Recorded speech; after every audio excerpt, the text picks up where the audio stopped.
कैमूर में जर्जर शिक्षा व्यवस्था की पोल खोलने वाली तस्वीर सामने आई है। मोहनिया प्रखंड के छोटका सागर गांव के प्राथमिक विद्यालय में शिक्षक शाहिद अंसारी कक्षा में पढ़ाने के बजाय अपनी नींद पूरी कर रहे हैं। इस संबंध में एक वीडियो भी वायरल हुआ है जिसमें टीचर खराटे लेते हुए दिखाई पड़ रहे हैं। इस मामले को लेकर ग्रामीणों में भी गुस्सा देखने को मिल रहा है। ग्रामीणों का कहना है कि शिक्षक अगर सोते ही रहेंगे तो पढ़ाई कब होगी।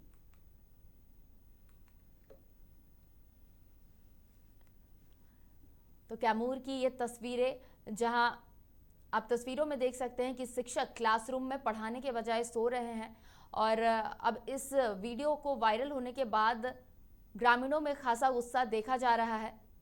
ग्रामीणों का कहना है कि शिक्षक अगर नींद पूरी करेंगे तो पढ़ाई कब पूरी होगी।